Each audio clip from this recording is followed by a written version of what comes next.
trying to get this online again. I had the same problem yesterday. Not sure why.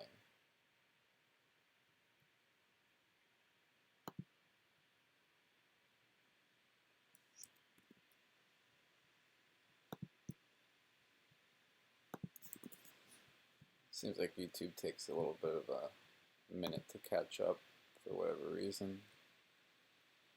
And those of you watching, you're not obviously going to be hearing this part live because I can't get the part of the video out to you right now because I can't get the website up.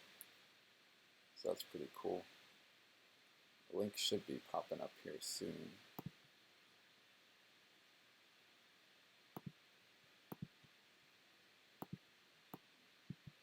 Let's go to advanced settings maybe. Okay.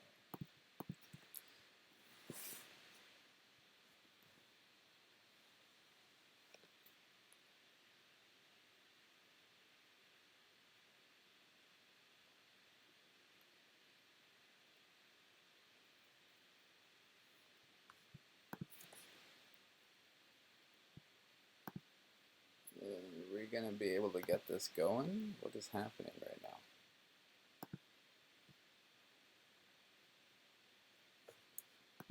Let's put it on the watch page. Still not up there yet. Let's throw this in Safari. Still not working.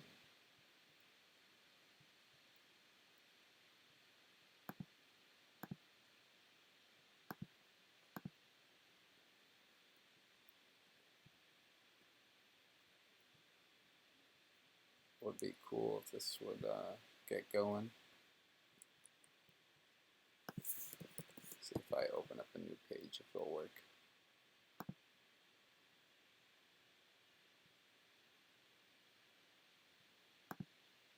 I don't know why it does this. YouTube needs to get their shit together.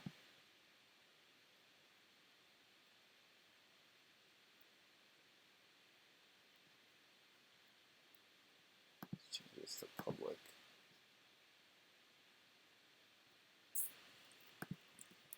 Maybe this will work now. Let's find out. Here we go.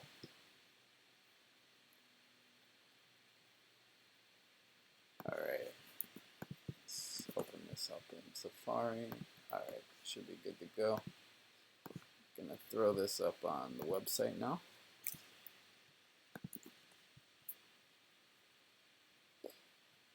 Make sure I get the okay from Kyle that everything's working correctly.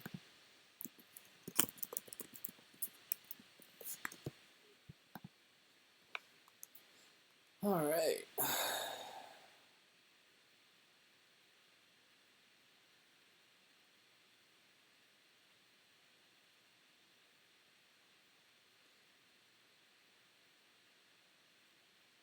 Let me know if it's working, Kyle, since you're actually here this time, even though you said that you have to leave. So, that's pretty cool.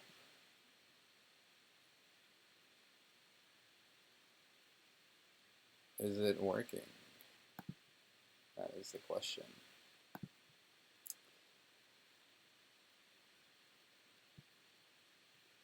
We got 2 people watching, although that might be me on Safari, so.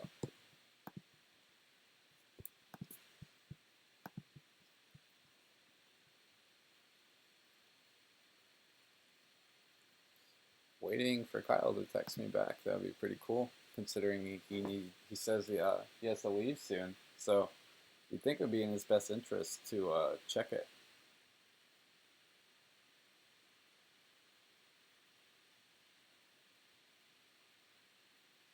Oh, you saw the messages. Let's see if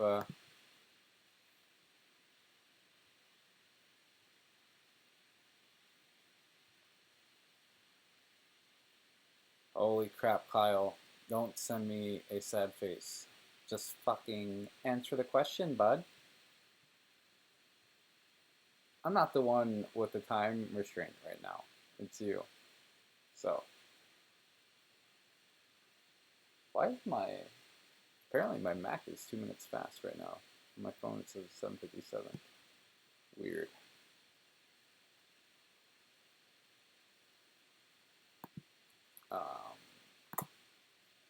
Sometime today would be nice. Let me see if anyone's talking in the chat. Nope.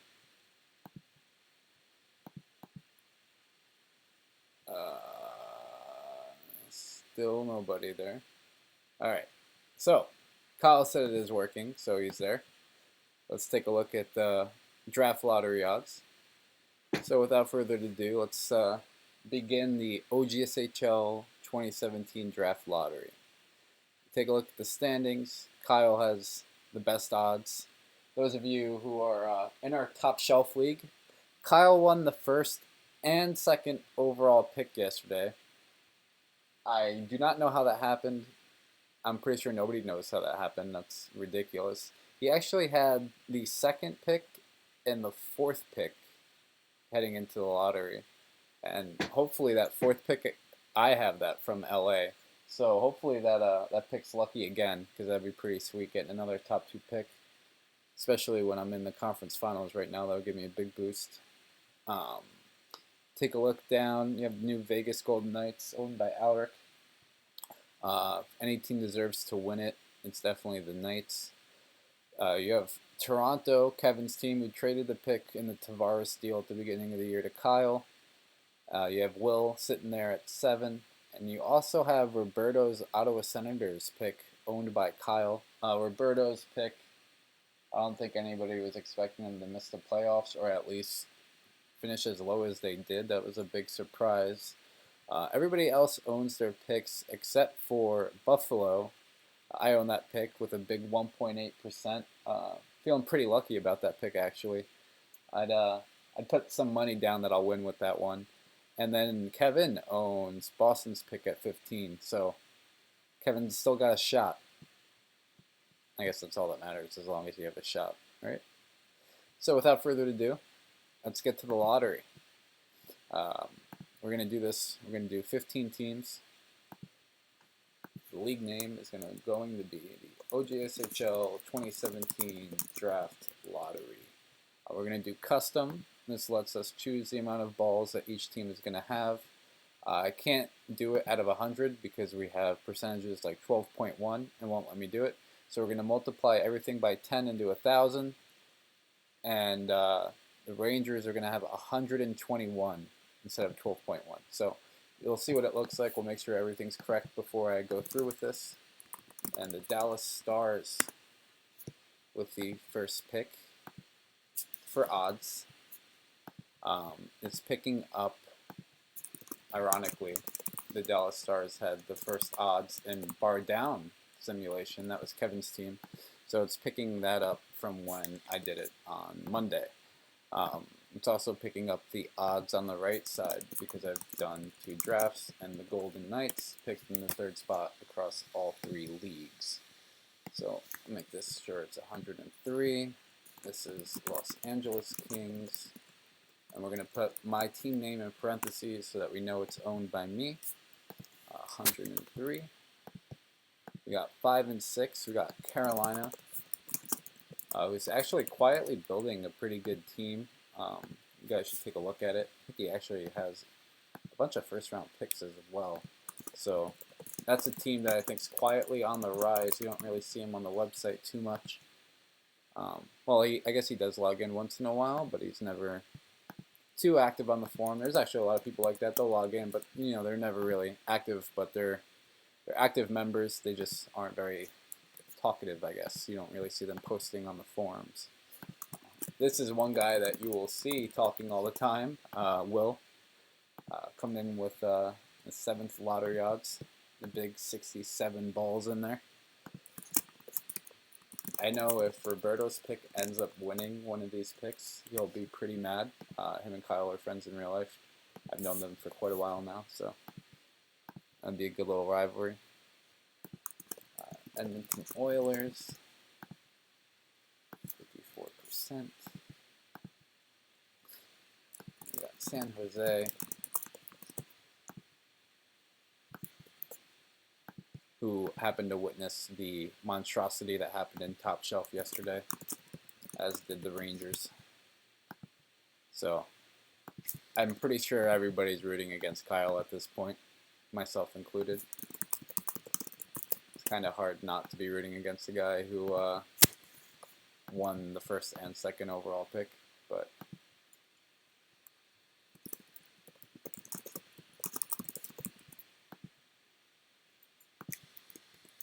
for a second there, I thought I was missing something, but I didn't realize that I still had to type in the Buffalo pick. Oh, make sure this is in parentheses, owned by me. 19. Oh, sorry, 18. That would help, wouldn't it? Boston Bruins, owned by Kevin, with 9. So let's just double check everything. We got the Stars, Rangers, Knights, Kings, Hurricanes, followed by Toronto, Montreal, Ottawa, Edmonton, San Jose, St. Louis, Calgary, Columbus, Buffalo, and Boston. Then we have 180, 121, that's right, 103 for both, 85, 76, and 67, that's all correct, 58, 54, 45, that's all correct. Then we have 32, 27, 22, 18, and 9. So everything's good to go. When I hit the submit button, it's not going to give us the picks right away. So here we go. I'm not going to be able to start from pick 15 and up. The problem is, although this is a great website, it randomizes all 15 picks. So we're only going to be doing the top 3 since it won't give us the actual real-life draft order. That's the only bad thing about this website, but it is still the best option right now. The website we used to use, draftlotto.com, that you guys have seen in this league probably for about 3 years now, it doesn't exist anymore, so we had to use this one. But I actually really like this one simply for how easy it is to use and how the top 3 picks are easy to do. So, without further ado, if you guys want to take one last look at your odds, got my fingers crossed here. The very first pick in the OGSHL 2017 draft lottery belongs to the Dallas Stars. Fucking Jesus Christ, Kyle. Like, why? Why do you ruin everything for everyone? Like, why are you the way that you are? I hate so much about the things you choose to be. Those of you who don't know that, that's from The Office. If you haven't watched The Office, should definitely look into that. I literally don't know what to say right now. If pick number 2 happens to be Kyle again, I will probably lose my shit, because that will be meaning that he has the top 2 picks in 2 leagues. Like, what does that even mean? Like, how is that possible? So we know that the first pick is gone now, owned by Kyle. That leaves Kyle with the 6th and 8th. So he still has a great percentage. Everybody's percentages are now higher, so Kyle technically has an even better shot now, considering he has the 2 picks. But for the love of God, can anyone please win this pick other than Kyle? Like, I don't even care if it's me, just somebody else. Anyone. So, without further ado, the 2nd overall pick belongs to the Carolina Hurricanes. That was a great pickup for the Canes. He definitely is building a solid team, as I said earlier, and I think this is going to push him into a great team, depending how he manages the rest of his team. He has a lot of ways to go with his team. He has a few good assets, and I know I was in a trade talk with him before, but I couldn't get it done, and I don't know if I will get it done now. So we'll see what happens. Pick number 3. Is Carolina even online? Let's check. No, he is not. So you're here. I mean, I guess when you log in, you'll be coming to a pleasant surprise. Congratulations. And the third overall pick in the OGSHL draft lottery belongs to. Oh, me. Wow. So I won the third overall pick in Top Shelf yesterday, and I won it again today. So I don't know if. I mean, obviously I won, that's a good thing, but I feel like I'm getting trolled because honestly, who cares about the third overall pick in this draft? While yes, it's nice to move up. I would think I moved up from what I would have been. I would have been picking fifth, because Carolina won. I would have moved down, so I'm picking third. So technically, I moved up one spot. But honestly, 3 through 7, I feel like in this draft, they're all pretty much the same player. I guess it depends if there's somebody that you really want, like for whatever reason you really like this guy, then it's nice. But those of you who want this pick, feel free to offer me because I really don't kind of I really don't want any of my picks to be honest in this draft. There are a few guys I like. Nobody. I don't really see anybody being a breakout player other than the top two. I mean, you have a few guys who definitely can, but the problem with them is I feel like everybody has really low ceilings or high potential, or they have high ceilings where they're going so high in the draft because you know they're a sure bet to be a second, third liner at the worst, but they don't have that upper echelon talent. But because of that, it makes them worthy of being, in the top 15 position. Um, I'm in a position where you take a look at my team. While yes, it's always nice to have those guys that you can count on that are going to be a solid NHLer.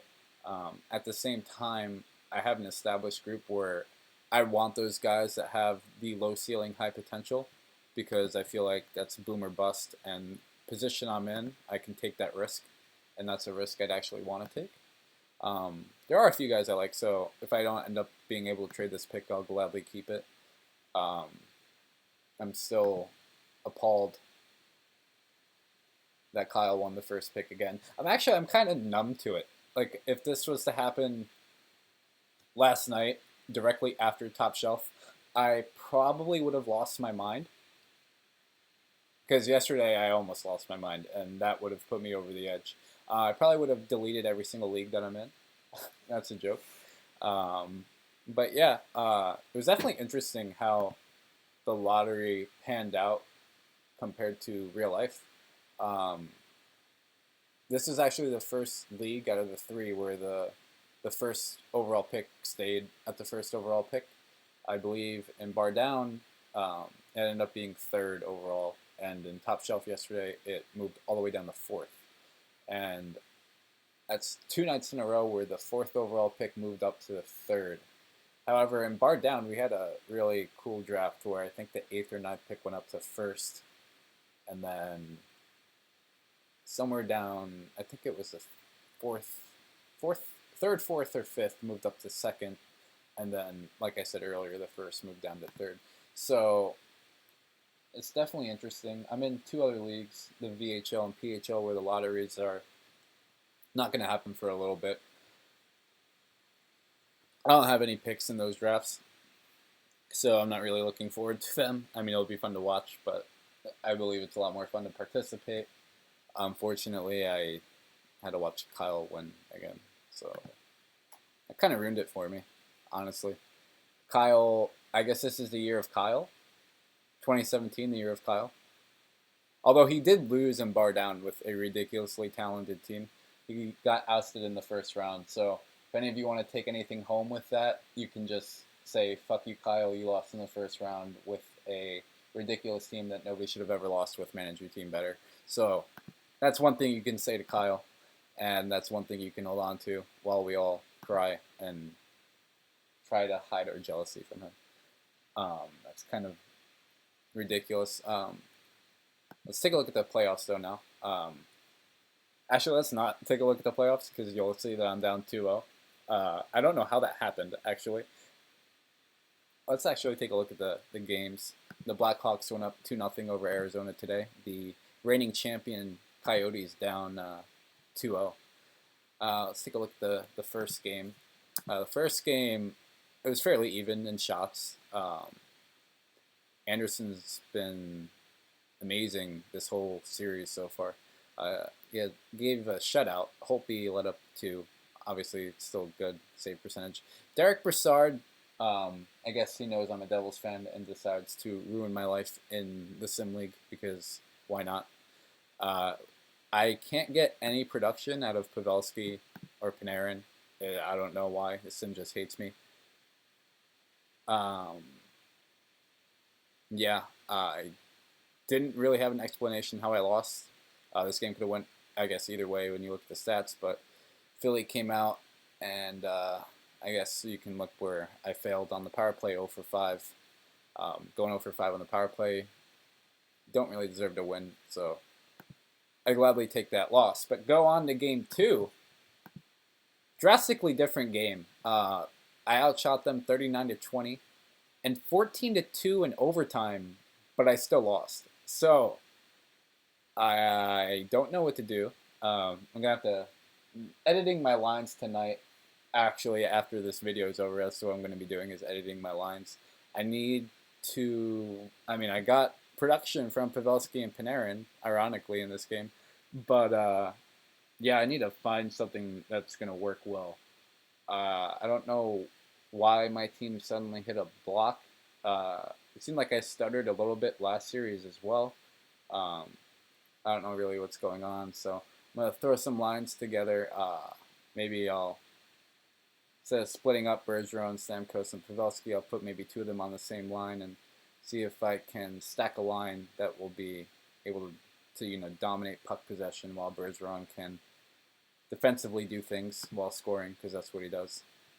But yeah, down 2-0. If I lose the next game and go down 3-0, I'll pretty much say I'm going to lose the series. But crazier things have happened. I think if I could win the next game, I'll start to get on a little bit of a roll, and maybe I'll be able to do a reverse sweep here and win the series 4-2. Maybe I'll go 7. If it goes 7, I'm feeling Holtby just like he is in real life right now. I think Holtby's going to be the deciding factor. Although Fleury's playing really well right now, surprisingly, watching the game as we're doing this. But let's take a look at the West. The new Blackhawks GM just took over, and he's walked into a great team, up 2-0 in the conference. Literally can't ask for anything better to come into. However, you take a look at their roster, and you gotta be scratching your head a little bit as to how it made it this far, and how when you take a look at the Arizona team, how's it really close? I think your answer simply on the goalie. Arizona has Halak in net. Anytime you have Halak in net and you're going against Lundqvist, that's a huge advantage for Chicago. They really only have Stepan, Oshie, Brown, and Kessel. You got your role player in Ryan Callahan, and then honestly a bunch of third and fourth liners. Even playing on the second line because they're not that deep up front. Defensively, you wouldn't consider Leddy to be a top pairing defenseman in the sim. Maybe in real life you'd consider him as a number 2, number 3 guy, but definitely not a number 1 at all in real life or in the sim. But that's what he is in this for the Chicago, and it's working. I don't know how it's working, but it is. Maybe it's a little bit of sim luck. Maybe it's the Cinderella story. You don't know. Take a look at Arizona, though. You have Malkin, Goudreau, Bobby Ryan, Bodker, Pouliot, Tom Wilson, Louis Erickson. Got your role players in Cullen and Spezza. Spezza's not a role player, but you get the gist of it. Definitely a lot more talent up front. Just looking at the overalls, it's like not even close. And then you look at defense, you have Letang, Savard, Parayko, Tanev, Ekholm, and then I guess Kevin Klein. So definitely have the edge at forward and defense by a good bit, but Chicago has a bigger advantage, I guess, in net. So I'm assuming that's what the advantage is right now. Take a look at the games. We'll look at game 1 where Chicago absolutely destroyed Arizona, even though the shots were 30-30. Chicago won 4-0. Lundqvist pulling up the big shutout.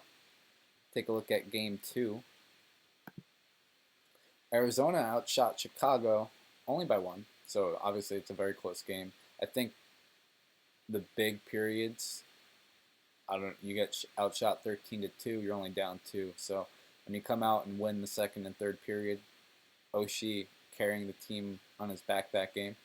Uh, yeah. If Arizona won that game, I would say Arizona would win the series. But I think down 2-0 in a situation where I am, it's really hard to come back. I feel like both teams have to win game three, both me and Arizona, to win the series. But I think if either of us lose, it's going to go down. Uh, I would pick a. Actually, I'll pick a Stanley Cup winner. Uh, I'll pick myself. Obviously, I can't bet against myself. But if I do lose, I'm going to pick Philly to win it. I think whoever wins the East is going to come out with the cup. Um, Philly, although not the current GM Philly, the old GM won the cup with that team. So maybe there's a little bit of sim biasness here in Philly where Philly needs to win the cup for whatever reason again because they can't win it in real life. So yeah, that about covers the playoffs. It's been fun. Definitely, it's my first year in the playoffs in this league. Um, So it's definitely a new experience for me. All my teams are really young. I'm sure all of you guys know that. So it's a bit of a change here. I'll probably be competing in some of the other leagues soon. But this is my all-in team, I guess you could say, for the three leagues that we run. And then, of course, my team in the PHL, where I'm probably the most hated person there. I'm probably one of the most hated people here as well, even though I'm an admin. So it is what it is. Uh, One thing that me and Kyle worked on today, well, not me, I guess Kyle, I guess you could say, I added the artwork in. That's my artwork, so great job, right? But this is the free agent re-signing page. This will be posted on the website after this video, actually. Uh, this is covering the pending UFAs. We don't have the RFAs in there just yet. They'll be uploaded probably by the weekend, by Sunday at least. This is where the buyouts will be. Keep in mind with the buyouts starting this year, you get one buyout, but you can only use it once every 2 years. So if you don't use it this year, then you can use it next year. But if you use it this year, you have to wait until 2019 to use it again. So it's a bit of a difference now that we're heading into our fourth year in the league after the playoffs are over. Teams are a bit more established. GMs are a bit more established to how the cap works and everything. Um, we implemented where the new GMs have the one free buyout on top of the regular buyout, so that definitely helps the new GMs recover from shitty managing assets, I guess you could say, of the previous GMs, which is always going to happen in any league. So it's pretty much a good way for new GMs to join the league and not feel like they're stuck in a bad situation. Um, the player list here will be updated with the people who aren't re-signed. Keep in mind, if you finished as a top 10 team, you only get the 4 re-signs. Finish as a middle 10 team, you get the 5 re-signs. And a bottom 10 team, you get the 6 re-signs. That's all for UFAs only. All RFAs are free re-signs. One thing, though, this year with the expansion draft, you can agree to sign a player right now. Say I re-sign, well, obviously I'm going to re-sign Stamkos, but say I re-sign Brian Campbell. Because I'm re-signing Brian Campbell and he's a UFA, it counts towards my 10 players protected. So what can happen is, say I don't want to protect Brian Campbell because there's another player I want to protect. He's going to remain a free agent until free agency opens up after the expansion draft. So keep that in mind. Vegas will also be able to select on top of one player from each team. I believe it is 3 players. Let me check the rules real quick. I should probably have checked those rules before anything, but before I give you some misinformation. let's type in free agent. So, Vegas will be able to choose 3 free agents on top of the 30 players that they're selecting from each team. So, say for example, let's take a look at my roster real quick. Say for example, I don't protect Yakupov, and Vegas selects Yakupov. That's the person he takes off of my team. What can then happen is once he selects one player from every single team, any UFA that was not protected or re-signed by any team in the league, he can select 3 of those people. So, because he chose Yakupov on my team, he can then select one of my pending UFAs that I didn't protect. So, for example, as I said earlier, I'm not going to protect Brian Campbell. He can then pick Brian Campbell, so he would then have Yakupov and Brian Campbell from my team.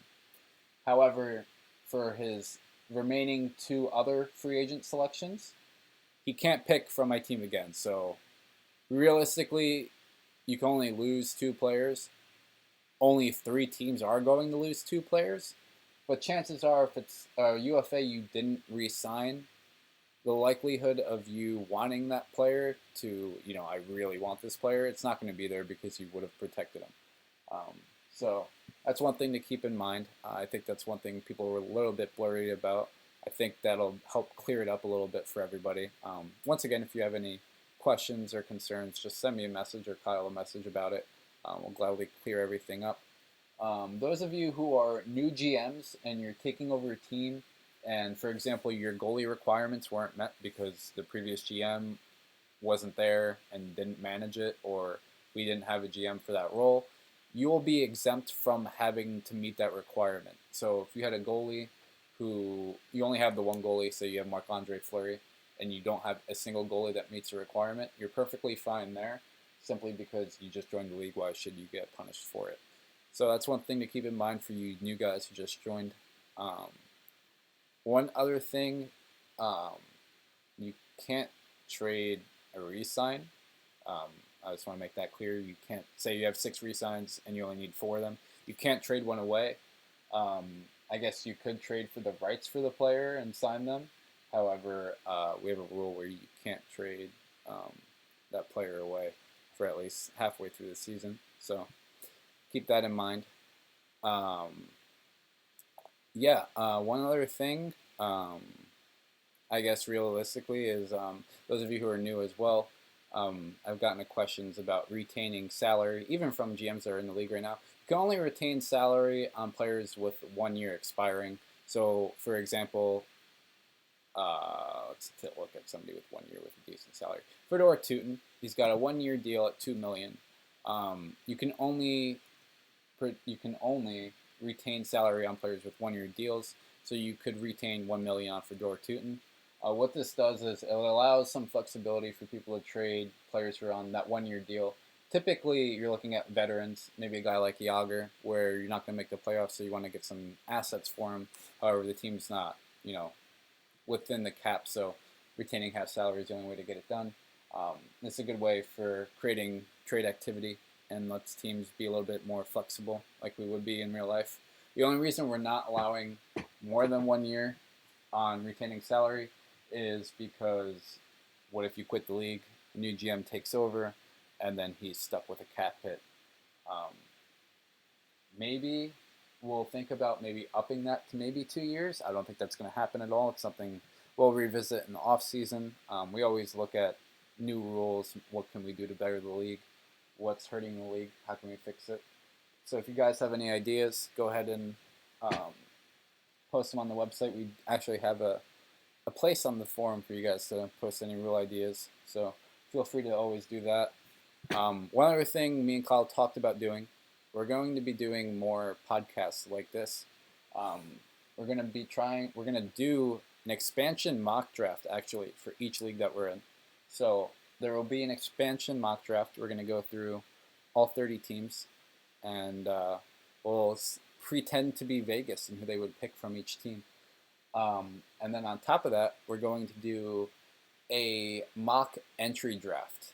So we'll be going through the 31 first round picks now, and we'll be going through who will pick where, who's going to go where.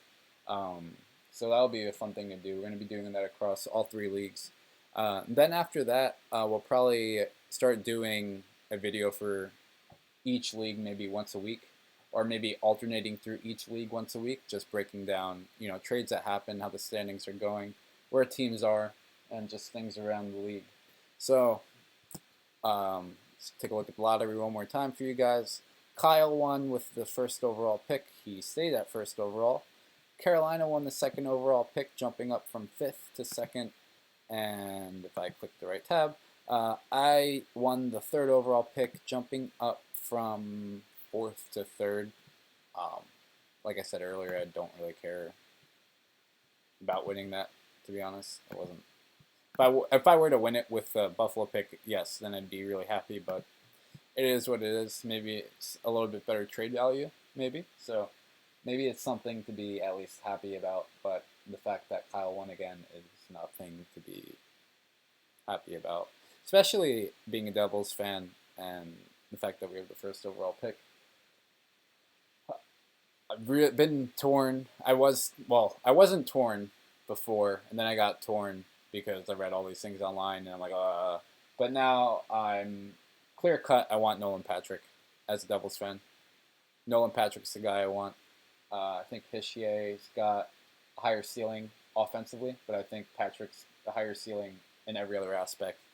I think he can do it all. I think his offensive ceiling isn't even that much lower than Hischier, but I think Hischier can be a little bit better in that aspect. But the overall best player, I'm definitely going to go with Patrick. I think the injury thing is something to be cautious of, but because the level of the player that he is, I don't think it should knock him.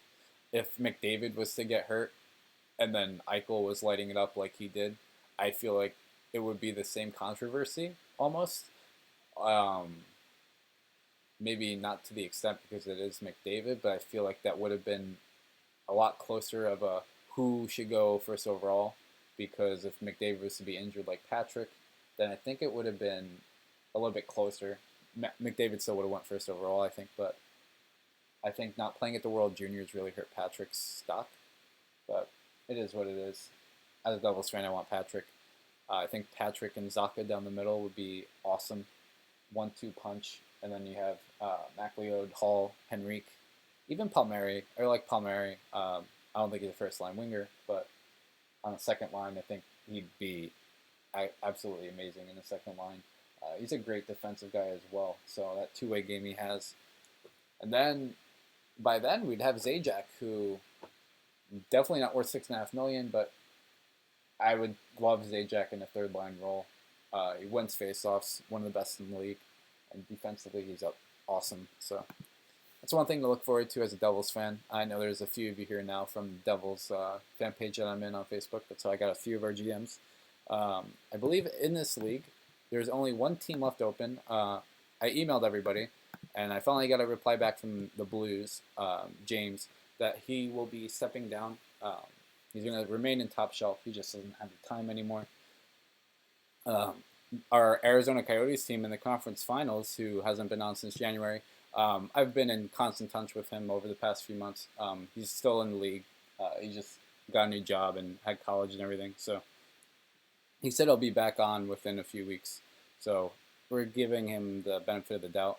If he isn't back on by the entry draft, we'll obviously look to replace him. But right now, the only open team we have is the St. Louis Blues. Still waiting to hear back a clear answer from Andre, who's our Washington Capitals. And then we have Russ, who unfortunately stepped down. Great GM. Sad to see him leave. Someone will just have to fill his shoes. And we already have a Pittsburgh GM who is very active. Talk to him a lot, especially on Facebook. So it's pretty cool. I guess that's about it for now. We'll keep you guys updated when we're going to be doing the mock expansion video. So thank you guys for watching, and fuck you, Kyle.